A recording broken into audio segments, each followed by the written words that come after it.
Britain became again a global power like in the 19th century alone? Why on earth would we want to burden ourselves with such a responsibility? We just want to be a normal country. We want to be, a lot of us anyway, wish to be self-governing, in control of our own laws, in control of our own borders, not, finding that we are overruled by bureaucrats in distant countries. I mean, Britain invariably loses in votes on the direction of the European Union. So, Mervyn King was the governor of the Bank of England for many years, and he said recently that it's really not a question of economics. I don't think there will be major differences, whatever the vote in June. It's a question of institutions and governance. We are going to end up as a province of a new state that will be based on the Eurozone. And we will have to contribute financially. If there is a lot of inward migration, we will have to accept the newcomers. We will have very little say. Now that is normal for, that is an acceptable price to pay for many people on the continent of Europe, such as here in Romania, who have had a very different history from Britain. It was interesting in 2013, Eurobarometer, which regularly surveys opinion, found that the only country of the 28 which thought that they could do reasonably well outside the UK, the only one out of the 28 was Britain. And that's because of the fact that we have had a different history from the rest of the EU. I don't think we are going to see any major confrontation. Why can't there be a velvet divorce, as there was between Czechia and Slovakia? A very relevant analogy given where we're speaking. Why does it have to be like Yugoslavia, where there are threats unhelpful threats being issued? The World Trade Organization doesn't allow the kind of sanctions that some unwise EU people have been arguing. You can easily have a continuation of current arrangements until a final adjustment is worked out. Thank you. Radu, how do you say the global role of the United Kingdom in the case of Brexit? Could you please repeat the question? How do you appreciate the global position of UK in the case of Brexit? Thank you. My signal was lost just a few seconds ago. But first of all, let's just say that I think the global attractivity for the city called London is going to remain almost intact. I think there are brilliant people back there. I travel there quite often. I have a lot of contacts in the city. So I can say that the reasons why a lot of people come to London is professional services and people with vision and people who are fans of strategy and who can promote strategic views around the world. So I don't think that, at least from, let's just say, people from the from the Commonwealth, I don't think that clients to British consultancies or people from all these countries who have formerly been part of the British Empire, I don't think that for all these people that the attractivity of Britain will diminish. What I do have my doubts is the easiness with which the UK will be able to promote trade at the same level in terms of, let's say, leverage in the negotiations with big actors like China, India, and other big players around the world. Simply because, as you will, I believe everyone will see the documentary right after our conversation. I do believe that Peter Mandelson is right, and when he mentions in the movie the fact that when he negotiated something, it was because with several big trade international partners, they knew very was part of the EU, and the fact that, of course, as compared to other European countries, Britain looked, let's say, more rating for them in terms of business, but not only. But an important factor was also the fact that Britain was part of the EU.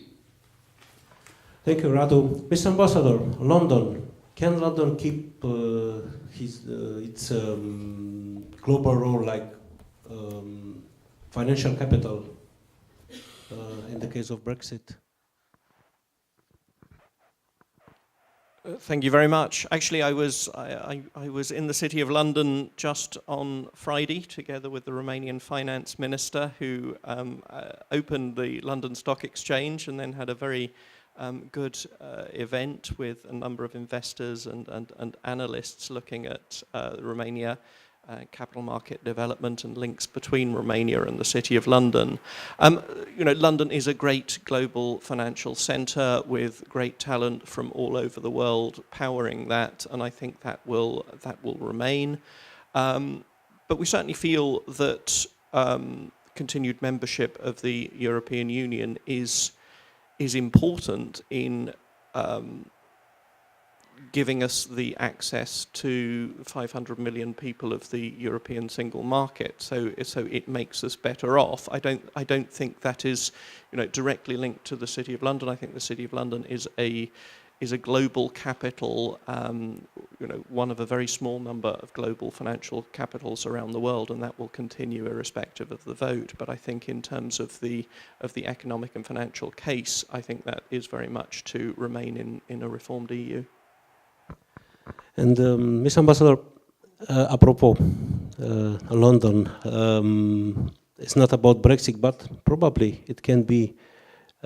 What's your opinion about the election of Mr. Sadiq Khan, like Mayor of London? I think I mentioned earlier that the UK is a very open country. It's always been an open trading country. It has always been a country open to talent, skills from all around the world. And I think the fact that the United Kingdom elected earlier this month the first Muslim mayor of a European Union capital city is, I think, a testimony to that fact. So I think it is a great signal, and it's a great signal of Britain's openness and Britain's diversity and the way that talent can flourish in the United Kingdom, irrespective of the colour of one's skin or one's religion or one's country of origin. Thank you. Mr. Gallagher, how do you imagine the Europe or the European Union without UK? A better place. For a start, as I mentioned previously, Britain has very little influence in the EU. Perhaps the only positive influence is to restrain, a restraining role, preventing worse folly, slowing down the drive towards the super state. But it's clear that with more and more power going to the centre, the ability of one country to do that will cease to exist. And it will be an alternative model for doing things. Because, why should there be a one-size-fits-all, top-down, centralised, harmonised approach? I mean, this is very Soviet, really. I think, if you have a sort of more liberal, less regulatory, more decentralized approach to political economy, then I don't see that as sabotaging the EU. I see it as quickening the movement for renewal, which is badly needed, within the EU. I mean, the EU is failing. Its proportion of world trade has plunged. Its growth rate, compared with its major competitors, is a disgrace. And nobody is emulating the EU model. There are no experts from other continents saying the sooner that we copy the EU approach to governance, bureaucracy, economy, the better we will be. I mean, the EU is an anachronism now. It was a somebody in the last second half of the 20th century, but it's no longer a somebody in the 21st century. And Radu, the same question for you. Imagine the EU without UK. First of all, I think that the European Union will fight I think that the first 6 months will be pretty populist in a lot of countries. I think you will see populist parties or extremist parties around Europe screaming out loud that and trying to force referendums in different countries. But I think that per se and per whole, Europe will go forward. Now, I think that first of all that in terms of missing the Brits, there will be quite a lot of countries missing them from different perspectives. Sometimes we Romanians, particularly since when we saw those declarations by Farage as regards our fellow citizens who are working in Britain, we weren't particularly pleased. But separate from that, the truth is that Romanian Britain have been working closely in Brussels on a variety of files, and Ambassador Brummell knows very well this, whether we're talking energy or high tech and so on. So clearly from this perspective, but also more generally from a security perspective, I think that the UK would be hugely missed. Now, I think that the UK will the fact that the UK will go away from the EU, if that will be the case, I think will also fundamentally affect the geopolitics and the majority politics back in Brussels. Because typically, although we can't say that this is a rule for for a majority of the cases, you would normally have, let's say, the pro-integration camp gather around France and Germany, and you would also have the liberal flank with the UK, Netherlands, part of the Nordics, sometimes with some of the countries in Eastern Europe. And imagine the liberal flank without its champion, without the biggest heavyweight, the UK. So I think that the EU will become less, let's say, less preoccupied by cutting red tape. I think that from this perspective, also Germany will miss the UK because although in the majority of cases that Germany works better with France, or in, let's say, for a more pro-integration side of things and the management of the Eurozone, I think that as regards red tape, cutting bureaucracy and economic freedom, the main axis from this perspective is more likely not Berlin-Paris, but Berlin-London. Thank you, Radu. Mr. Ambassador, what do you think if the Britons will vote for Brexit? Can survive the European project and European Union? I was really pleased to hear that from Radu that you'd like us to stay, and actually we're hearing from all sorts of people around the world that around the EU that you'd like us to stay, and that's very gratifying. And I think there are a lot of very good reasons for that. I mean, there are some of quite obvious kind of practical reasons. I mean, the United Kingdom is quite a considerable net contributor to the European Union. The United Kingdom is a destination of choice for a lot of nationals of other European Union member states, and so I think the right of free movement into the United Kingdom is something that is widely appreciated elsewhere in the EU, and I'm gratified too that Radu emphasised some slightly less obvious points, but I think around the style of the United Kingdom's contribution to the European Union, we think we have quite a pragmatic approach, and I'm very pleased to hear that is welcomed as well. Can the European project survive a leave vote on the 23rd of June? I mean, I think that's there's sort of too many phases into the future to be able to look at that. I mean, there are 27 member states. There will be 27 decisions as to what happens next. I think as regards the process of the United Kingdom leaving, though, that's something that we have the British government has produced a policy paper on.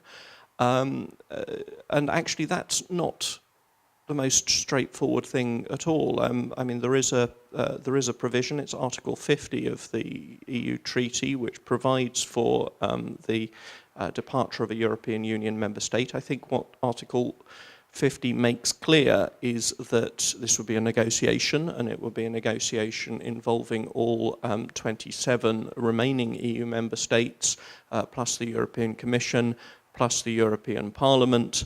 And like all negotiations of such magnitude involving such a lot of parties, it wouldn't be a straightforward thing.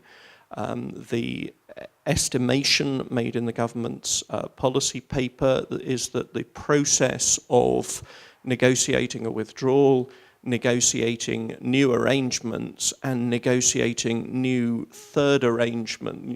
arrangements with third parties outside the EU could be a matter of 10 years or more. And that's a 10 years or more which represents considerable uncertainty for the United Kingdom and considerable uncertainty for the European Union. So I think there's a big element of challenge in all of this. Thank you. And now about Romania, because we are in Romania, and this debate is very important for us also. What Romania have to do in these very complicated times when in all Europe the far right became more and more power, more and more strong, with many anti-European approach, governmental approach in Central Europe, in Poland, in Hungary. What Romania have to do in this time? Mr. Gallagher. Well, I'm disturbed wherever the far right arises, but we shouldn't forget that anti-system parties are obtaining the votes of lower income people who haven't done well from the EU and who used to vote for mainstream parties. I mean, we have to ask, why are the mainstream parties failing these people? Turning to Romania, I think whether Britain stays or Britain goes isn't of great consequence to Romania, except perhaps in the security area. Because, if the EU tries to duplicate NATO, which I think would be a very foolhardy step, then, I think Romania will be more vulnerable from geopolitical upsets. But basically, the future is in the hands of Romanians. If Romanians want to reform their country, if they want to uproot the remaining legacies of the communist system, they cannot rely on anyone else to do it. They cannot rely on the the oversight and verification mechanism of Brussels. They cannot rely here on the DNA. The EU can only provide limited protection for reform-minded, modernizing forces. If Romanians want to build a viable democracy that benefits from the EU, as well as, instead of, losing out, as I think it has done economically, then it's up to Romanians themselves to take charge of the democratic process. I mean, your future is here in your hands. It will not be determined what happens in London or even Brussels.